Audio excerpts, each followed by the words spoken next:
श्री कृष्ण गोविंद हरे मुरारे, हे नाथ नारायण वासुदेव। सभी भक्तों को राधे राधे।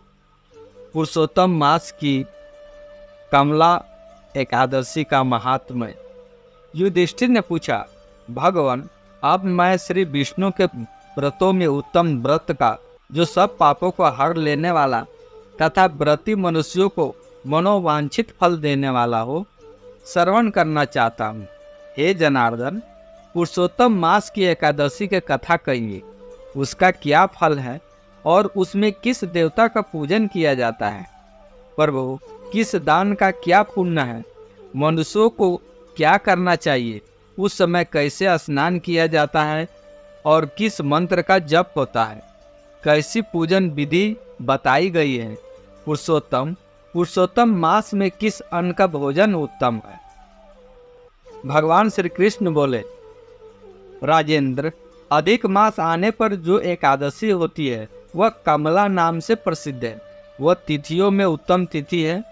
उसके व्रत के प्रभाव से लक्ष्मी अनुकूल होती है। उस दिन ब्रह्म मुहूर्त में उठकर भगवान पुरुषोत्तम का स्मरण करें और विधि पूर्वक स्नान करके व्रती पुरुष व्रत का नियम ग्रहण करे। घर पर जप करने का 1 गुना, नदी के तट पर 2 गुना, गौशाला में सहस्त्र गुना, अग्निहोत्र गृह में 1000 गुना, 100 गुना, शिव क्षेत्र में, तीर्थों में, देवताओं के निकट तथा तुलसी के समीप 1,00,000 गुना और भगवान विष्णु के निकट अनंत गुना फल होता है। अवंतिकीपुरी में शिव शर्मा नामक एक श्रेष्ठ ब्राह्मण रहते थे। उनके 5 पुत्र थे। इनमें से जो सबसे छोटा था वह पापाचारी हो गया, इसलिए पिता तथा स्वजनों ने उसे त्याग दिया। अपने बुरे कर्मों के कारण निर्वासित होकर वह बहुत दूर वन में चला गया। देव योग से एक दिन वह तीर्थराज प्रयाग में जा पहुंचा। भूख से दुर्बल शरीर और दिन मुख लिए उसने त्रिवेणी में स्नान किया। फिर भूख से पीड़ित होकर वह वहाँ मुनियों के आश्रम खोजने लगा। इतने में उसे वहाँ हरिमित्र मुनि का उत्तम आश्रम दिखाई दिया। पुरुषोत्तम मास में वहाँ बहुत से मनुष्य एकत्रित हुए थे। आश्रम पर पाप नाशक कथा कहने वाले ब्राह्मणों के मुख से उसने श्रद्धापूर्वक कमला एकादशी की महिमा सुनी, जो परम पूर्णमयी तथा भोग और मोक्ष प्रदान करने वाली है। जय शर्मा ने विधि पूर्वक कमला एकादशी की कथा सुनकर उन सबके साथ मुनि के आश्रम पर ही व्रत किया।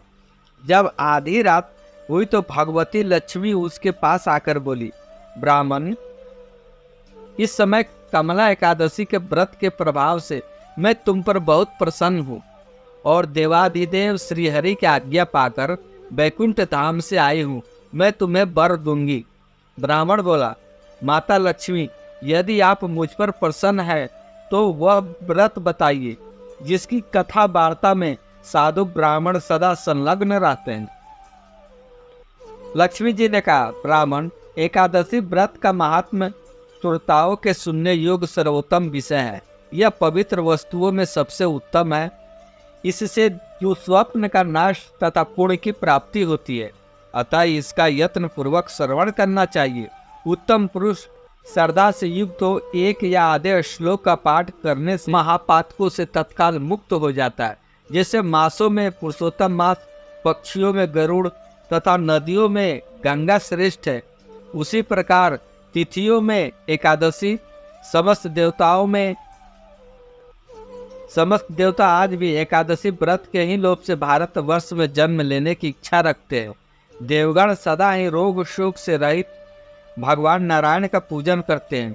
जो लोग मेरे प्रभु भगवान नारायण के नाम का सदा भक्ति पूर्वक जप करते हैं, उनके ब्रह्मा आदि देवता सर्वदा पूजा करते हैं।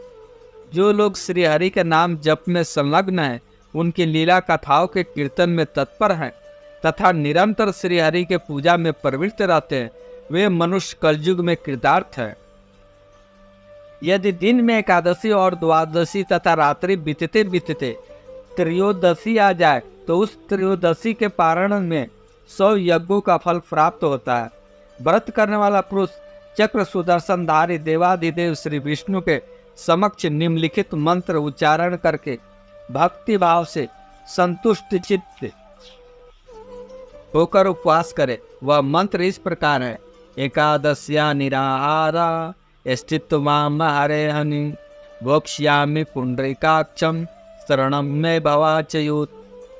हे कमल नयन भगवान अच्युत, मैं एकादशी को निराहार रहकर दूसरे दिन भोजन करूंगा, आप मुझे शरण दे।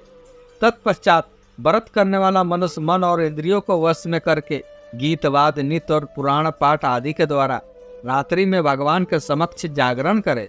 फिर द्वादशी के दिन उठकर स्नान के पश्चात जितेंद्रिय भाव से विधि पूर्वक श्री विष्णु की पूजा करे।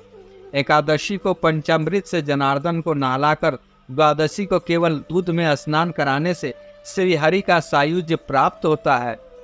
पूजा करके भगवान से इस प्रकार प्रार्थना करे। अज्ञान तिमिरनादंसम वर्तनानिन केशवम प्रसिद्ध सुमुखो भूतवा ज्ञान दृष्टि प्रभो भावा। हे केशव, मैं अज्ञान रूपी रतंधी से अंधा हो गया हूँ, आप इस व्रत से प्रसन्न हो और प्रसन्न होकर मुझे ज्ञान दृष्टि प्रदान करे। इस प्रकार देवताओं के स्वामी देवाधिदेव भगवान गदाधर से निवेदन करके भक्ति पूर्वक ब्राह्मणों को भोजन कराएं तथा उन्हें दक्षिणा दे। उसके बाद भगवान नारायण के शरणागत होकर बलि वैश्वदेव की विधि से पंच महायज्ञों का अनुष्ठान करके स्वयं मौन हो अपने बंधु बांधवों के साथ भोजन करे। इस प्रकार जो शुद्ध भाव से पूर्णमय एकादशी का व्रत करता है वह पुनरावृत्ति से रहित वैकुंठ धाम को प्राप्त होता है।